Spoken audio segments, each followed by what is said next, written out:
Buenos días.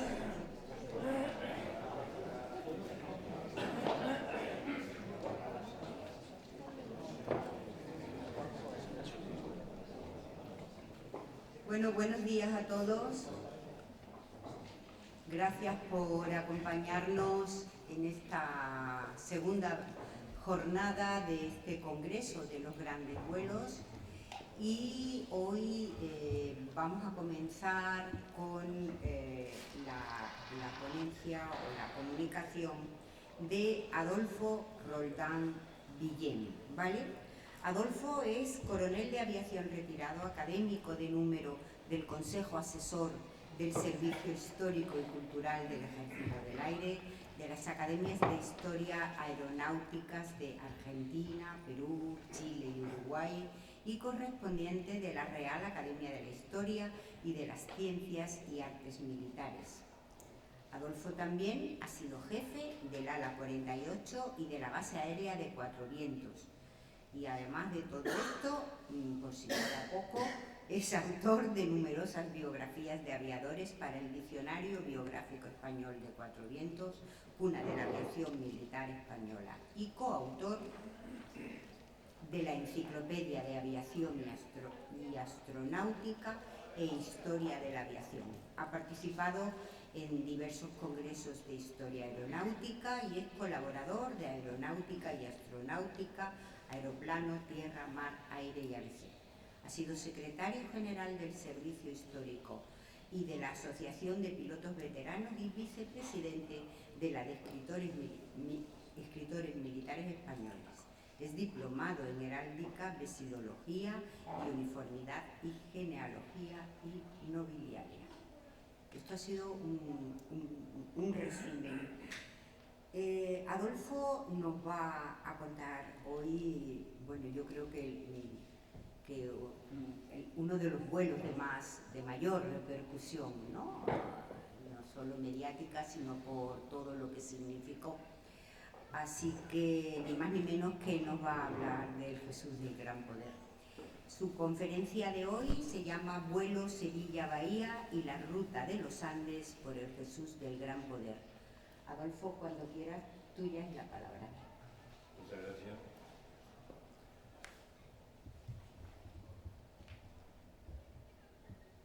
Cuando el cordobés, paisano mío Juan de Mesa, un escultor en 1620, esculpía la venerada imagen del Jesús del Gran Poder, objeto de especial devoción, como todos sabéis, del pueblo sevillano, que ajeno estaba a la difusión que el nombre de su imagen iba a tener en el ámbito aeronáutico internacional. Efectivamente, este nombre fue elegido para bautizar el Breguet 19, con el que dos pilotos de la aeronáutica militar pensaban realizar el vuelo Sevilla-Bahía.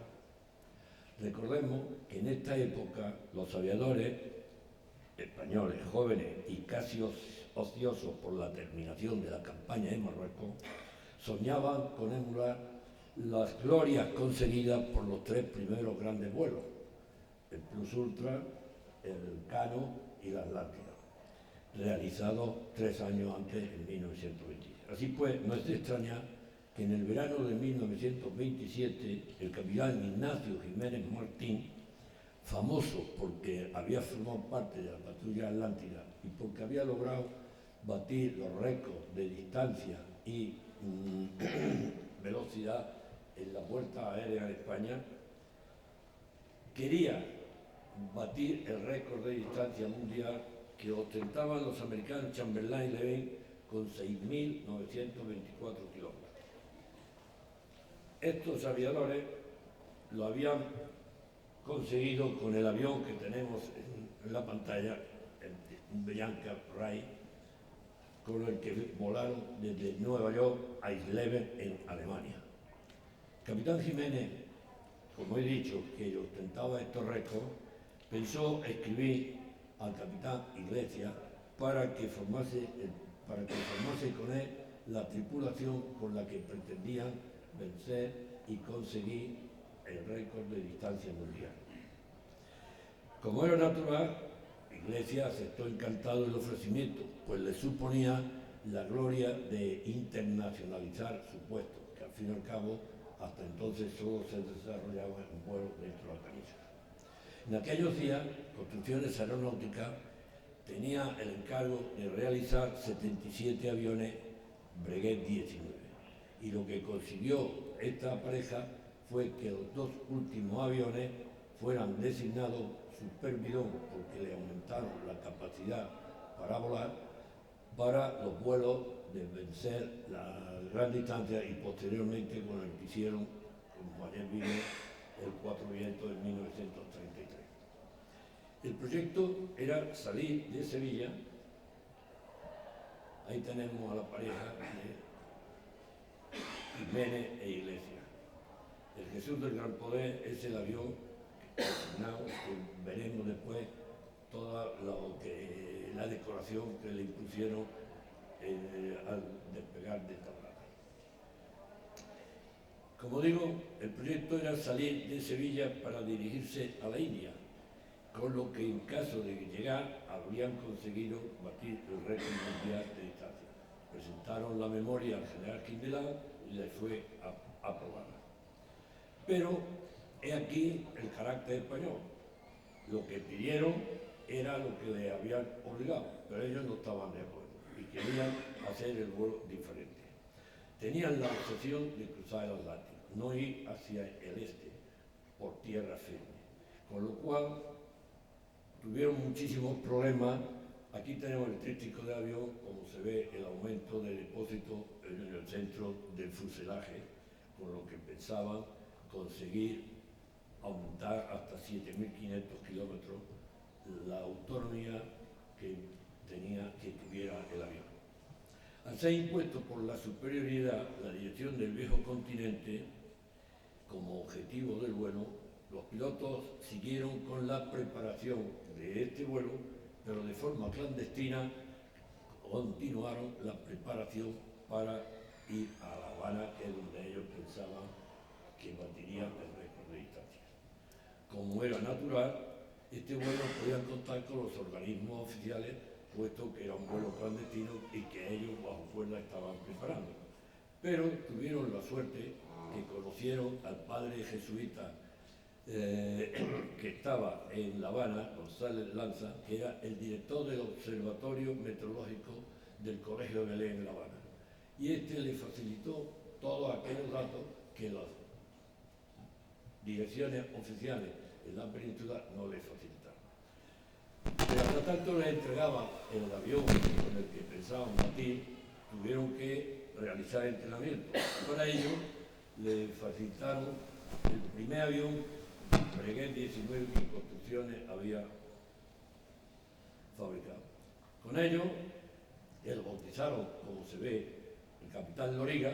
Ya sabéis quién era Loriga, fue un aviador que fue de los que fueron en la patrulla Elcano y que en el año 27 tuvo un accidente en la base de Cuatro Vientos y se estrelló y se mató. Entonces, en homenaje a dicho piloto, bautizaron este avión con el nombre de Loriga. Al ser impuesto por la superioridad la dirección del viejo continente, ellos con este avión lo que pretendían era hacer los entrenamientos que les permitieran realizar el vuelo para La Habana, aunque oficialmente tenían que irse a La Habana. En este mes de octubre fue ya aprobado el plan definitivo de entrenamiento y en ello, aparte de vuelos nocturnos, figuraban una vuelta a la península y sobre todo un vuelo de largo trayecto, como era el utilizar y desde Sevilla a Cabo Jubi y regresar. A Cabo Jubi llegaron, efectivamente, sin reportar, sin parar, dieron la vuelta y regresaron hacia Sevilla. Pero es que aquí que los destinos no siempre son los que uno pretende. El avión cuando llegó a la altura de Safi dijo, hasta aquí hemos llegado. Tuvieron que tomar en emergencia, el avión se averió, quedó en tan mal estado que no pudieron regresar en el avión y tuvieron que hacerlo por vía terrestre, el avión, como siempre, desarmado y devuelto a Tablada. Como necesitaban seguir entrenándose, les facilitaron otro avión para que pudieran continuar. En el nuevo breguet que le facilitaron, debían de realizar vuelos para conocer, porque era exactamente el que con él iban a hacer el vuelo de larga distancia. Pero tenían que conocer sus características y cómo se comportaba el avión antes de meterse en tamaña hazaña. Para definir los performances y ver el radio superior que tenía, hicieron numerosísimos vuelos, mañana, tarde, noche, y lo que observaron es que tenían una autonomía superior a 7.500 kilómetros. La prueba definitiva era un vuelo de larga duración. Despegaron con un peso total similar al que iban a utilizar el día que necesitase realizar su vuelo a la India. De todas formas, en este vuelo de prueba consiguieron volar durante 28 horas, lo que les permitió comprobar todas las instalaciones del avión, la autonomía, la seguridad, etcétera, etcétera. El 30 de abril tuvo lugar en el aeródromo de Tablada, aquí al ladito, la bendición del avión.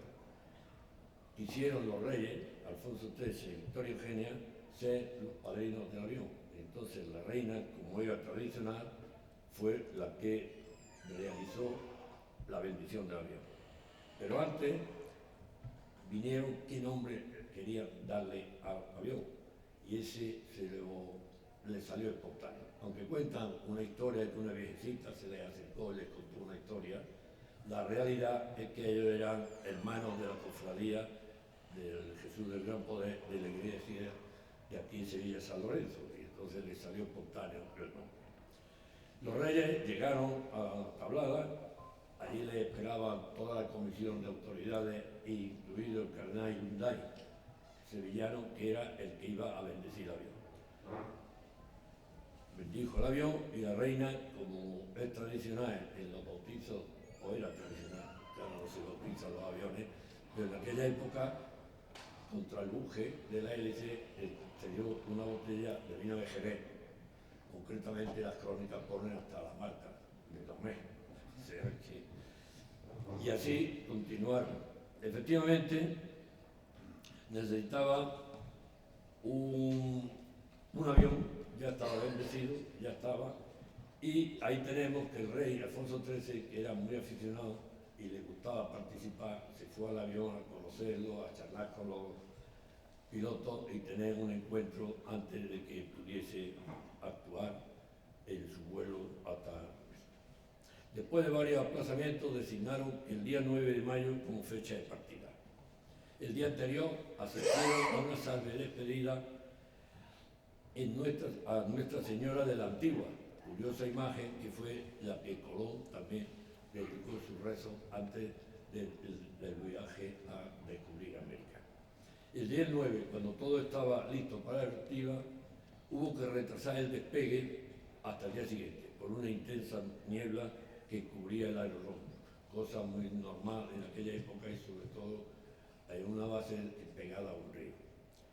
A las 7:15 de la madrugada iniciaron el despegue, pero tuvieron la desgracia de que el avión en el despegue se les desvió un poquito a la derecha y tuvieron la mala suerte de que justo al lado de la pista habían puesto una camioneta, con la cual el ala chocó contra ella, creando unos desperfectos que hicieron que cortaran gases, frenara, abortaran el despegue y detenerse para arreglar la avería. De esta forma tan antiaeronáutica fracasó el primer intento de volar a La Habana, como habían pensado realizar Jiménez Iglesias, como hemos dicho, en su preparación clandestina. Al día siguiente se descubrió todo el tomate. Vieron efectivamente que no pensaban ir a la India, sino que pensaban dirigirse a La Habana. Y entonces Quindelán les obligó, bajo palabra, que se estudiase, que harían el vuelo cuando se estudie y se prepare con la aviación militar. Pero les hizo prometer que no iban a hacer el vuelo clandestino, sino el vuelo que proyectase la aeronáutica militar. Por fin, después de una preparación exhaustiva, el 29 de mayo de 1928, a las 11:30, inician desde Tablada el vuelo hacia Oriente. Aunque no querían sobrepasar el peso total, la necesidad de llevar una serie de elementos imprescindibles para el vuelo, como eran los paracaídas, carabinas y algunas carabinas para el vuelo, siempre se llevaban porque tenían que volar sobre el desierto y si tenían una parada de motor tenían que tener armas para defenderse. Llevaban botes de humo, víveres, etcétera, etcétera. Ahí se sobrepasó bastante el peso, pero la habilidad les permitió el despegue y su problema no era el despegue, su problema eran los obstáculos que rodeaban el aeródromo de Talara.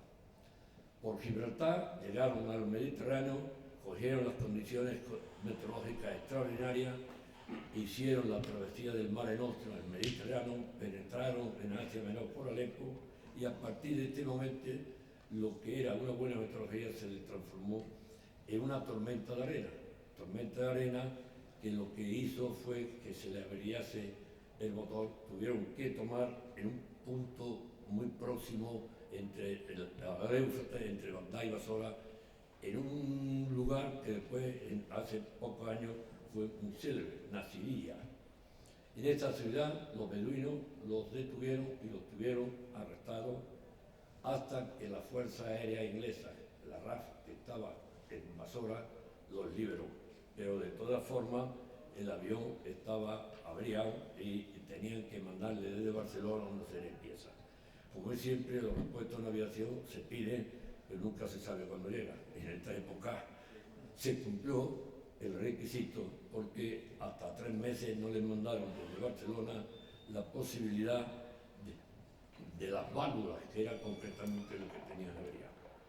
Cuando estuvo todo repuesto, hicieron la prueba de vuelo y en 2 etapas larguísimas consiguieron aproximarse y recorrer hasta Barcelona y Barcelona otra vez a Sevilla, donde llegaron después de muchas horas de vuelo.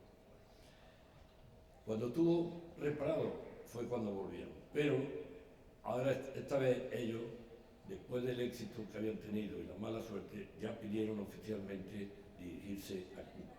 Y en esta ocasión el mando fue blando y se les concedió que fueran a Cuba como ellos habían preparado y tenían el vuelo muy preparado. En 2 aeródromos, uno en Alcalá de Henares, Iglesia, y otro en Cuatro Vientos, se dedicaron exclusivamente ya a preparar el vuelo a Cuba. Iglesia a hacer prácticas de navegación astronómica, puesto que sabían que en el Atlántico habían prescindido, para evitar peso, de muchísimos instrumentos que en un vuelo normal hubiera requerido. Y en cambio Jiménez se dedicó en Cuatro Vientos con el avión a prepararlo, que los mecánicos hicieran revisiones y dejaran el avión preparadísimo para poder intentar hacer el recorrido que, como veis en la pizarra, querían hacer, porque se querían dirigir a Cuba, pero lo de Cuba era el final del trayecto. Antes tenían que atravesar el Atlántico y dirigirse hasta Bahía. La ruta constaba de 22.000 kilómetros y comprendía etapas de Brasil, Uruguay, Argentina, Chile, Perú, Ecuador, Colombia, Venezuela, Panamá, Costa Rica, Nicaragua, Honduras, Salvador, Guatemala, México y entonces ya Cuba.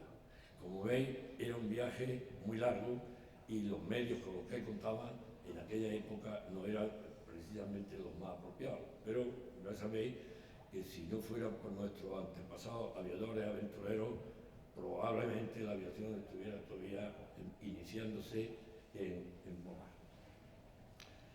Hicieron un estudio meteorológico completo y vieron que la época mejor para hacer el vuelo eran los meses de enero y febrero. Todo estaba listo. El avión, como he dicho, era el Breguet 19, el Supervidó, el mismo que había realizado su vuelo hacia la India, reparado y preparado para que pudiese recorrer. Efectivamente, el avión estuvo listo. Los métodos que pensaban utilizar eran navegación a la estima y navegación astronómica, puesto que, como he dicho antes, otros medios de navegación no llevaban valor. Iglesia, lo que sí se le ocurrió fue, en un cuadernito que llevaba, apuntar el ritmo de todos los faros que se podían encontrar en la ruta. con lo cual a él le servía para ser capaz con esos datos el poder dirigir la navegación. Ya sabéis que el avión se pintó con una de purpurina plateada, en negro llevaba los números 72 en la bandera de España que iba en el timón de cola, ahí lo tenéis el avión, y he puesto dos figuras, una el avión original con los dibujos que llevaba y el avión como está. Ahora, aunque me oiga el director del museo, diré que lo que hay ahora no es ni la mitad de lo que había. ¿Por qué? Porque en la restauración del avión de los años 40 y tantos, 50, pues no sé por qué, pues no encontraron los pintores adecuados o no quisieron poner determinados dibujos. Por ejemplo, el mono con la guitarra, que era característico en el primer vuelo, desapareció, y otros muchos. ¿Por qué? Pues yo no sé. El avión sí sé la historia, que cuando terminó en la escuela que tenían en Valencia, la Escuela de Mecánicos de la República. Y allí lo estuvieron para práctica de los mecánicos. Como es lógico suponer, el avión lo debieron descuartizar 18 veces para montarlo y desmontarlo. Y cuando lo montaron, pues ya no pintaron todos los dibujos, por las razones que fueran, que a mí se me escapa la razón.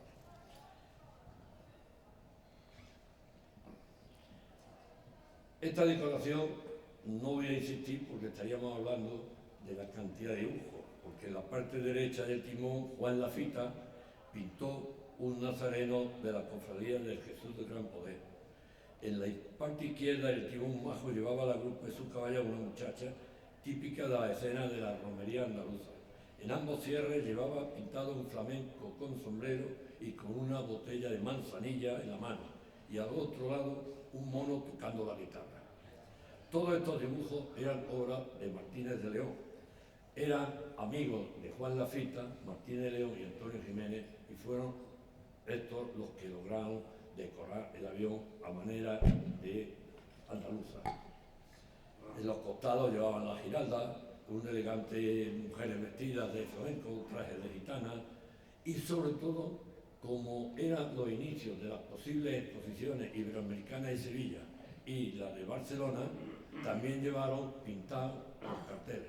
Y además fueron correos, porque les dieron un montón de cartulinas que en las distintas etapas iban repartiendo de las exposiciones que se iban a celebrar en la península en ese mismo año. Lo que es curioso, y menos aún mencionado, es que en la parte izquierda del avión aparecen dibujadas las imágenes de Don Quijote y Sancho sobre Rocinante y Rocío. Cabe preguntarse, ¿por qué entre el despliegue de dibujo alusivo a Sevilla aparecen estos personajes? Es posible pensar que el poder icónico de estos personajes es tal y tan universal que aún así, sin ser sevillanos, no podían quedar de la alegoría andaluza, fuera de la alegoría andaluza. Recordemos, para buscarle el porqué, que varios siglos antes nuestros personajes remontaron los cielos ficticios a lomo del clavileño, el caballo de madera que podía volar.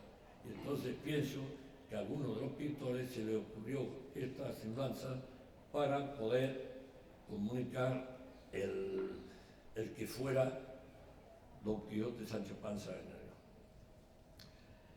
Recordemos también que en la cola aeronave y alrededor del emblema de construcciones aeronáuticas, que era la fábrica donde se había construido, se fueron incorporando dibujos en cada una de las zonas o aterrizajes que hicieron. Aparece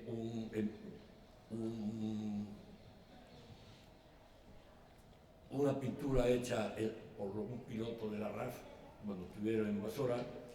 Existen también figuras distintas de Panamá, de Argentina, de cada uno de los aterrizajes que hacía algún pintor. Está todo documentado, se sabe quiénes los pintaron, todo. Lo que pasa es que sería demasiado largo, está en un grado. Pero es muy curioso porque a mí el vuelo me interesó mucho, pero una de las cosas que más me ha preocupado era averiguar el porqué de todas esas figuras.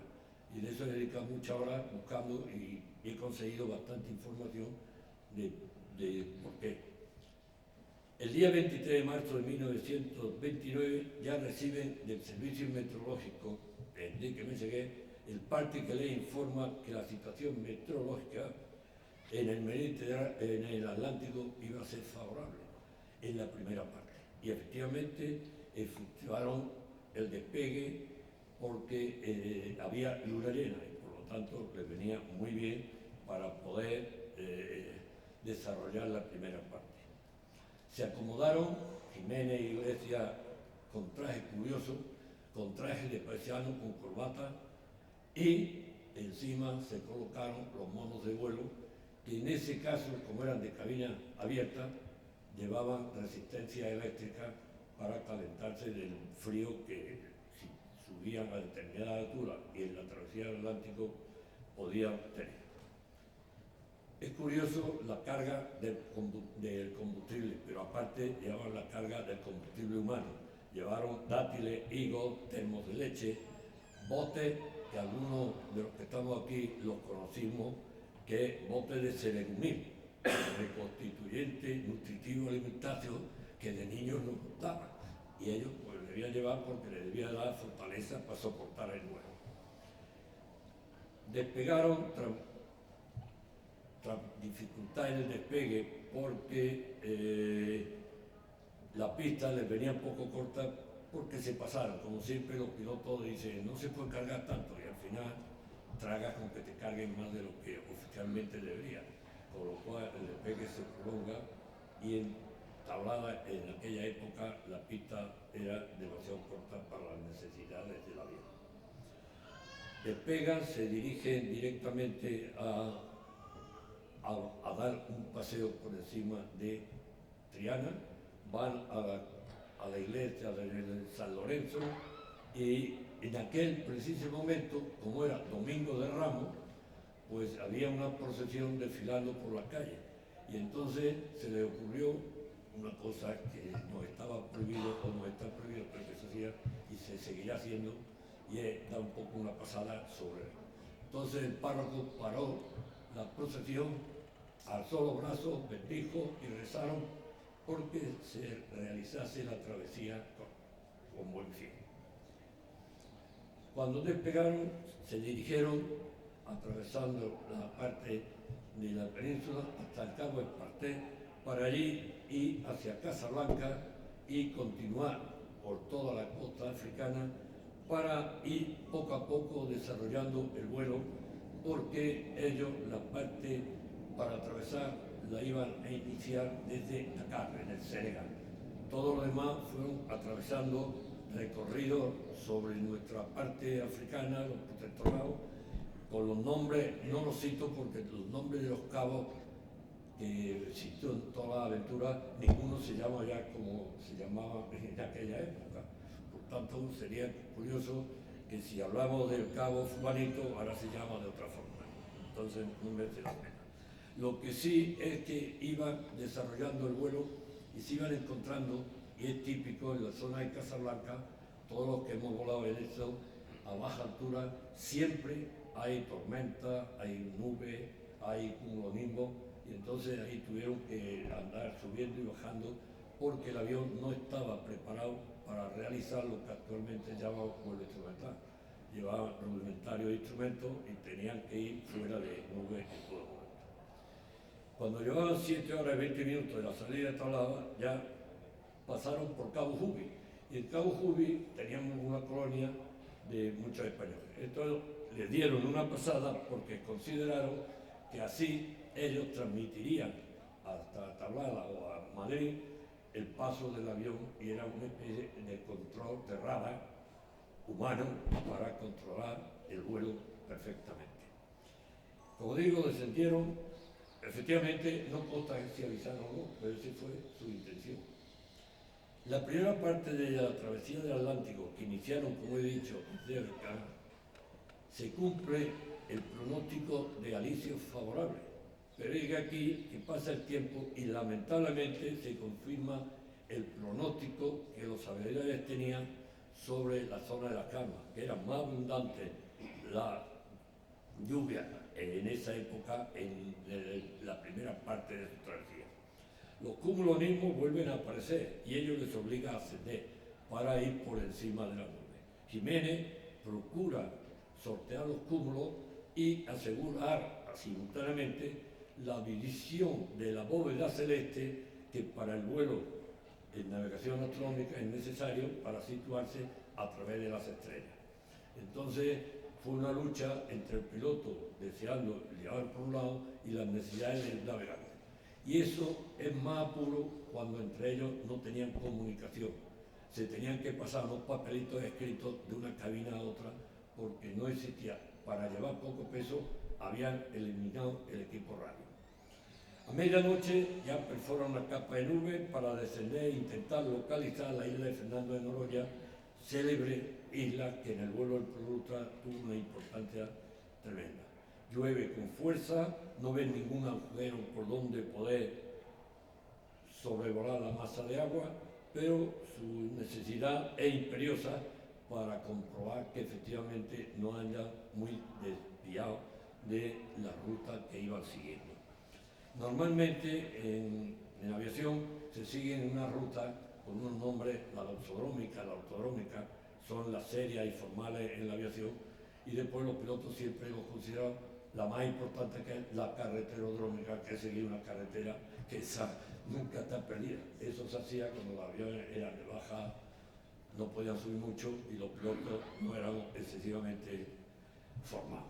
Pero esa ruta siempre se ha estudiado como parte de una de las muchas que se pueden. Bueno, normalmente el trayecto del Atlántico no tuvo grandes problemas, únicamente que tuvieron que ir subiendo y bajando, una vez se iban por encima de la nube, otra vez por debajo, porque se encontraban muchos cúmulos, mucha lluvia y era la obligación de ir buscando zonas despejadas. Cuando comprueban que les quedan 680 litros de gasolina, se dan cuenta que ya no podrán vencer al récord de distancia. Pero siguen volando y dicen, bueno, vamos a ver hasta dónde llegan. Pero cuando ven que le quedan 50 litros de combustible, deciden que ahora ya no se pueden permitir el lujo ni de seguir volando. Y en el primer aeródromo que encuentran, que es el Casamari, en la bahía, toman tierra por emergencia. Allí habían volado pues solamente 43 horas y 44 minutos de vuelo ininterrumpido. Llegaron a las 13 horas y 25 horas local del martes 26, habiendo recorrido 6.550. Estuvieron a 400 y pico kilómetros de batir el récord. Pero lo que sí no cabe duda es que ya habían llegado a América. Entonces decidieron, después de los recibimientos que en todas estas zonas, veremos, le hacían, pues decidieron que había que salvaguardar el avión y sobre todo que le firmase las autoridades aeronáuticas que habían llegado en vuelo y que cumplían, porque se clasificaban los segundos de los récords mundiales. Y entonces querían un certificado que no fuera la palabra de ellos. Le recibieron telegramas, el rey, la reina, muy cariñoso y muy largo, de Quindelán, y a ellos al día siguiente, porque lo que hicieron en Bahía fue almorzar, irse al hotel y dormir. Yo he leído hasta 16 horas, me parece exagerado, pero sí, lo que sí cabe duda es que estarían muy cansados y se echarían un buen sueño. Ahí no terminó el periplo, para ello decidieron continuar el vuelo, que era lo que tenían previsto. Y de ahí llegaron a hacer el nuevo vuelo para continuar desde Bahía a Río de Janeiro. Estos vuelos eran ya conocidos. El de Bahía, al principio no había nadie, cuando vieron que había tomado, la muchedumbre de la ciudad fueron constantes a vitorearlo, y como es costumbre en España, pues siempre que queremos dar una alegría lo sacamos a hombros, los toreros, y a todo el que se ponga por delante. Y eso es lo que hicieron en casi todas las escalas. El mecánico José Ganso, que había hecho el trayecto en barco, lo que les llevaba eran los uniformes, las condecoraciones y todo para que en los nuevos trayectos ya pudieran ser recibidos, vestidos no a la usanza de que los recibieron en el primer aeropuerto, con los monos de vuelo, los trajes, me imagino que que con las corbatas se las quitarían, pienso yo, pero como eran tan educados, no querían llegar hasta encorbatados. Pero en fin, en Río de Janeiro deciden, van a continuar hasta Montevideo. Llegan aquí el aeropuerto Dos Afonso de Río de Janeiro, ahí veis cómo está la muchedumbre. Ellos, toda su obsesión era preservar el avión, porque ya habían tenido experiencia con el Plus Sultán, que le habían roto cosas, y era una lucha constante cuando llegaban. Pero no había policía ni ejército que contuviese a la masa cuando se recibía en cualquiera de los aeródromos. El presidente de Uruguay los recibió y, junto con el embajador español, los declaró huéspedes de honor de Uruguay y tuvieron un recibimiento extraordinario. Pero ellos lo que querían era seguir. Y efectivamente, en cuanto que pudieron, iniciaron el vuelo para dirigirse a Buenos Aires, que lo tenían a muy corta distancia. Corta distancia que para ese avión de entonces eran 2 horas y pico, o sea que, pero en fin. El recibimiento, si cabe, fue multitudinario, más que en Montevideo. Allí además había personas muy conocidas en la historia de España. Estaba, el embajador era Ramiro de Maeztu, allí estaba el general Millán Astray, le recibió el general de la Aeronáutica Argentina y varios jefes de las unidades y toda la colonia española, que lo único que hizo fue pasearlo en hombros por todo Buenos Aires. En Buenos Aires estuvieron muy poco. Rápidamente emprendieron el vuelo para Santiago de Chile. El paso de la cordillera con la Concagua de 7.263 metros lo hicieron a 5.000 metros. Pero es que aquí que lo hicieron así porque era, primero, el primer avión que atravesaba los Andes. Segundo, porque existía un piloto francés, Mermont, que les dio toda clase de información, porque era el de la Aeropostal que hacía el trayecto desde París.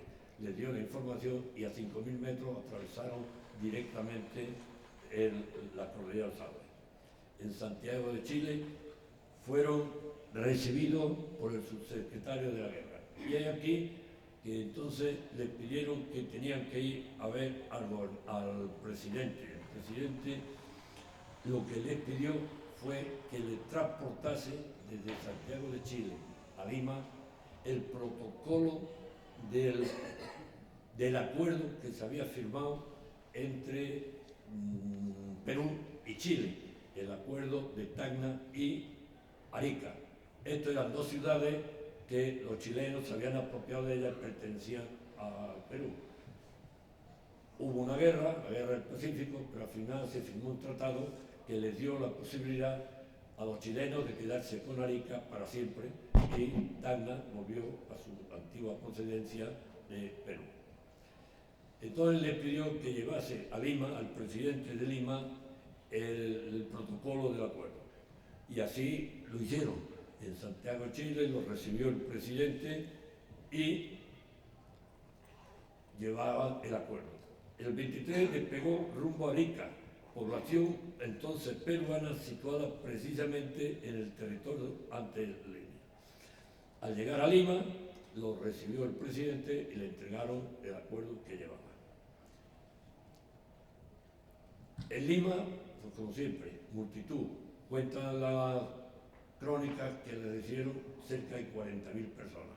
A mí me parece un poco exagerado para aquella época, pero bueno, lo que se trata es que fue una muchedumbre extraordinaria, porque llevaban el calor de la madre patria, que en estos países se sentía en aquella época sobre todo extraordinariamente, y era llegar algo de España, para ellos era algo memorable, y así lo hicieron.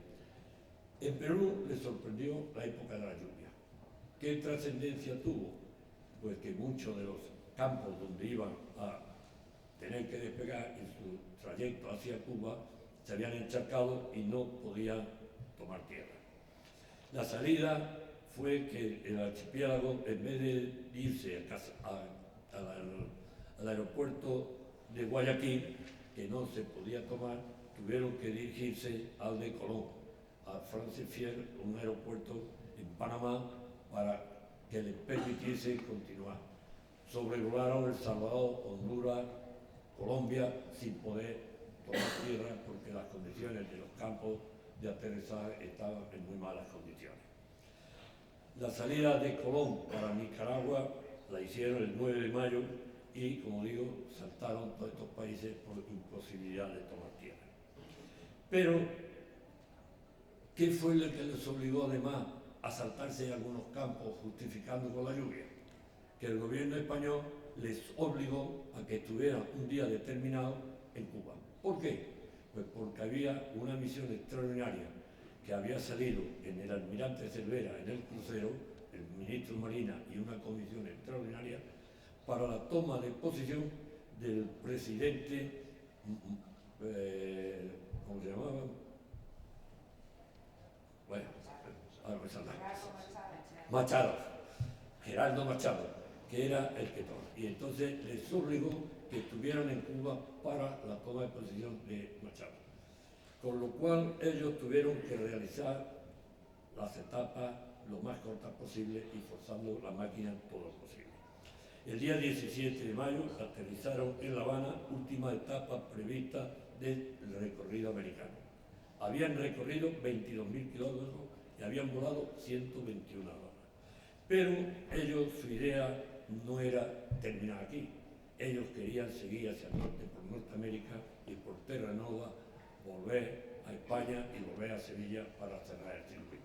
No se lo permitió el gobierno y les obligó a que regresaran en el crucero almirante Cervera con la comisión extraordinaria que le había llevado a Cuba. En La Habana se unían, como he dicho, como miembros extraordinarios, recibieron toda clase de agasajos, lo hicieron huéspedes de honor y estaríamos citando todos los agasajos y esto.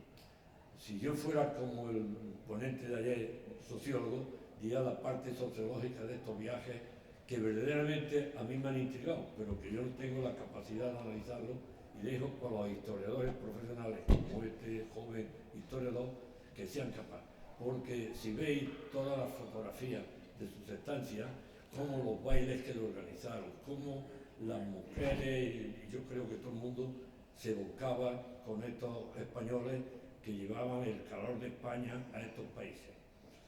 Normalmente ellos decidieron volver a España porque les obligó. Llegaron a Cádiz después de 15 días de travesía. En Cádiz, como podéis imaginar, fueron recibidos con toda clase de honores. Y llegaron en Cádiz, se desembarcó el avión, fue montado otra vez porque ellos lo que querían era volar de Cádiz a Sevilla para regresar a Tablada después de 2 meses y pico de periplo y ser recibidos de donde habían salido en los años, los meses anteriores. Ahí tenemos la llegada al aeropuerto de Colombia, como siempre. Ahí tenemos el crucero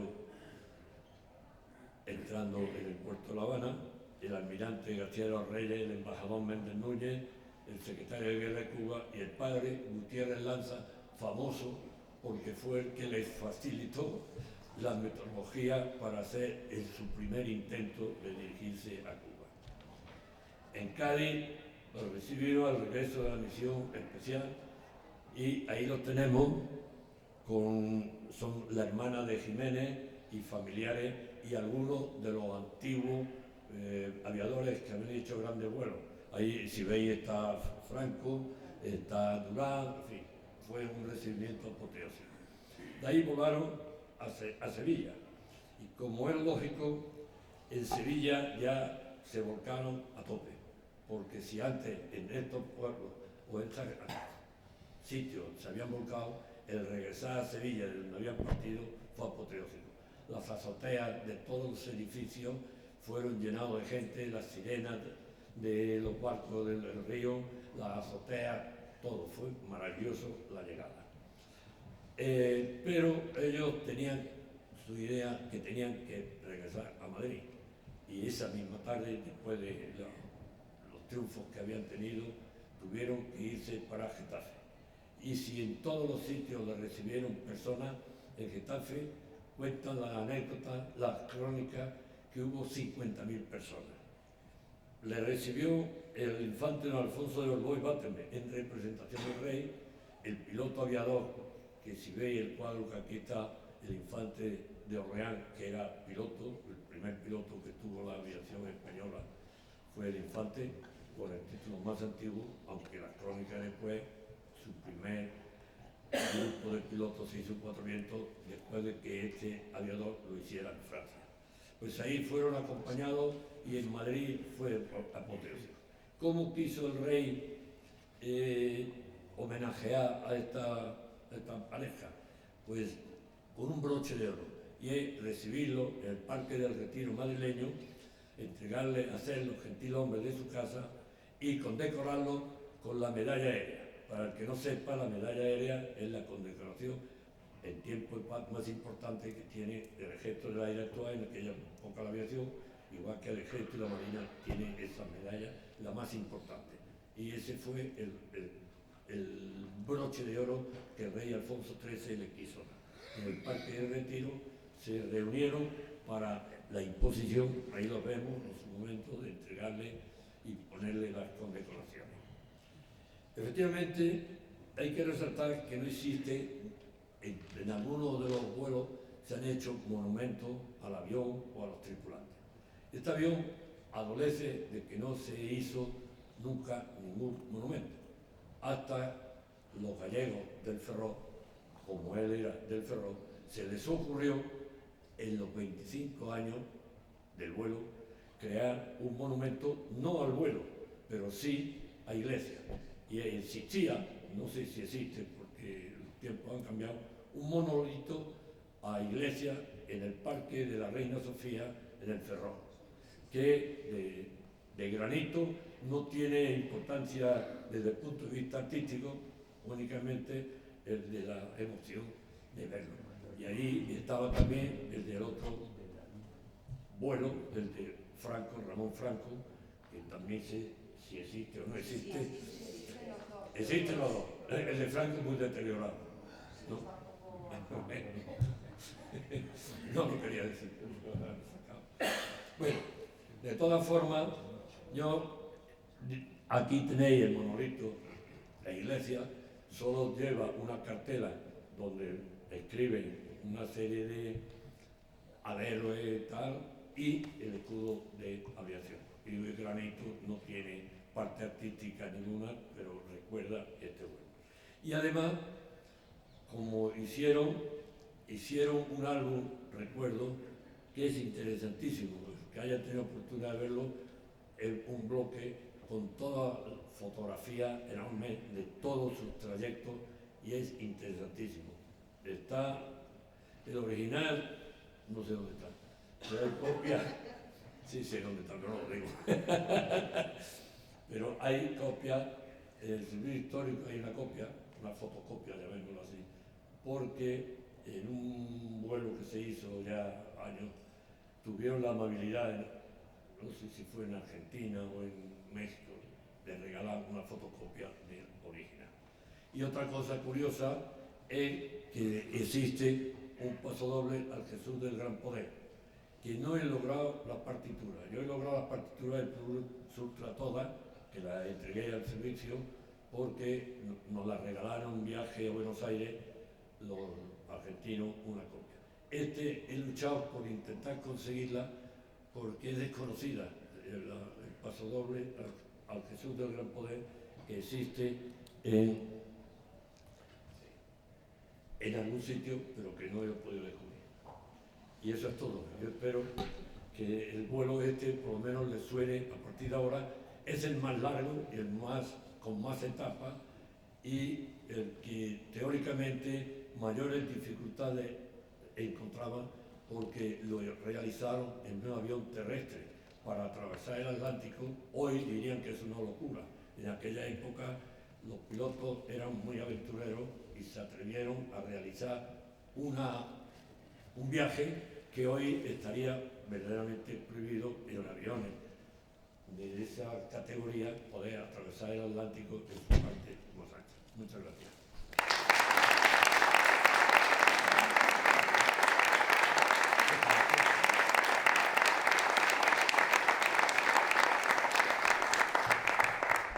Bueno, muchas gracias, Adolfo, por tu brillante exposición. Has visto que nos has tenido a todos seducidos, ¿no? Todo el mundo pendiente y oyéndote. Con lo cual creo que debo dar la palabra al público, porque seguramente va a haber muchas necesidades de preguntarte, curiosidades, anécdotas, historias que seguro que conoces. Así que ahí atrás.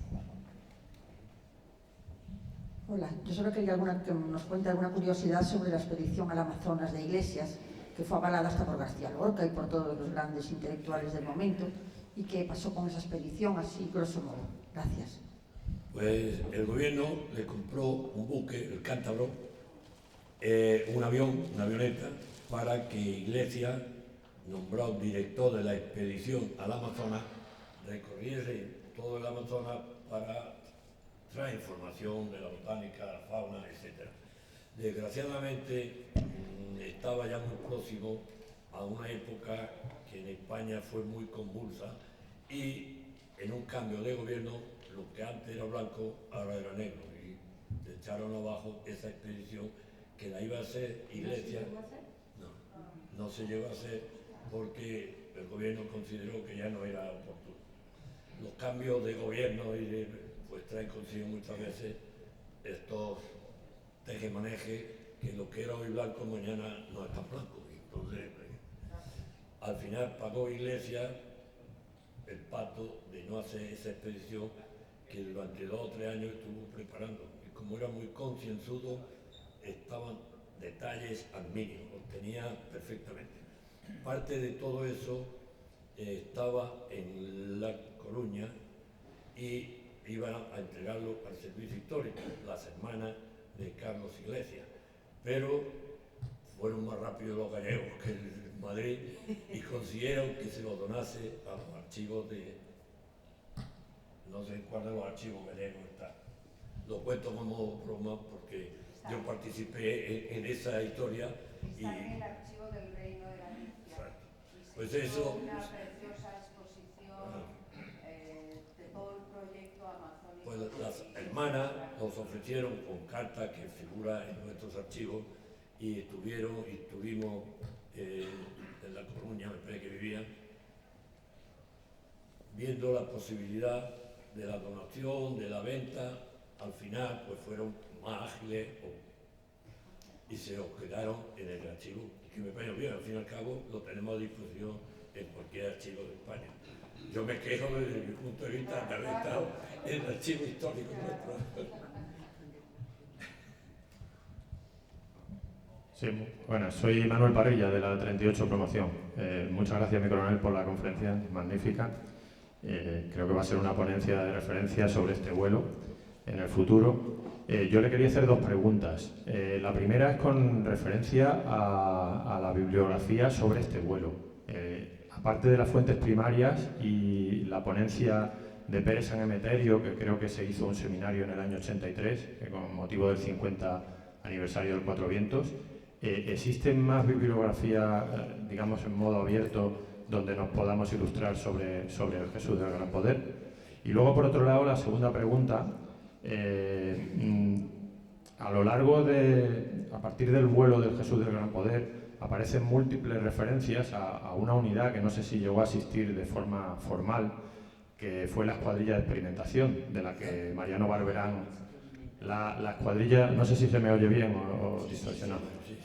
La escuadrilla de experimentación, de la que fue jefe Mariano Barberán durante un tiempo, luego Cipriano Rodríguez Cucufate le sustituyó y formaron parte muchos pilotos de los que estaban en Cuatro Vientos y de los que volaron estos 2 aviones que usted ha mencionado durante su ponencia, el Superbidón 71 y el 72, y luego posteriormente Cuatro Vientos. Esa unidad llegó a asistir formalmente y durante cuánto tiempo, cuándo se disolvió, es quizás la unidad que dio paso posteriormente a lo que actualmente es el CLAEX, y es una unidad que bueno, fue muy importante. En ella murió Lóriga y si existió, creo que tuvo una participación muy importante en el Jesús del Gran Poder, posteriormente en el Sevilla Bata y en el vuelo del Cuatro Vientos.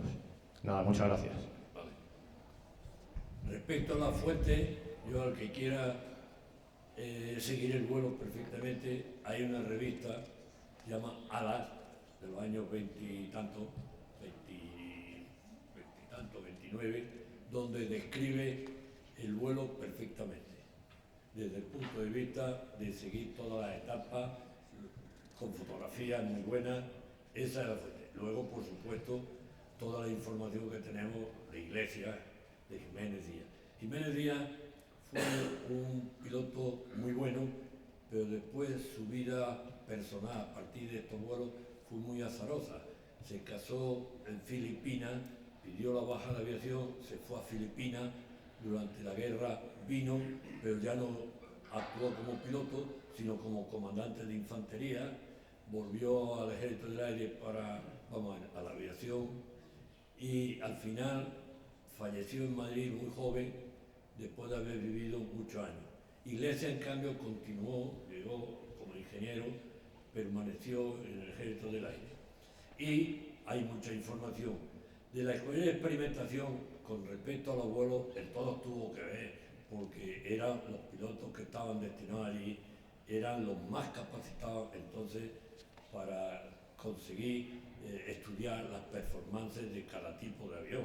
Entonces, aunque no estuvieras destinado en la escuadrilla de experimentación de Cuatro Vientos, el contacto con esa escuadrilla fue siempre, como actualmente hablamos del INTA, donde está el escuadrón de experimentación. ¿Por qué? Pues porque antes de que un avión lo entreguen a las unidades, estos pilotos los han volado y han sacado las características o las performances de ese avión, independiente de las que dan las fábricas, que, como es lógico, siempre son más optimistas que la pura realidad cuando recibes el avión, que al fin y al cabo en las unidades son los que experimentan el avión a través de los años. Porque claro, los pilotos de prueba te dan el avión justito para que vuele, pero los que sacan el avión después son los que lo están volando en las unidades. No sé si ha contestado correctamente tu pregunta. Perfectamente. Gracias.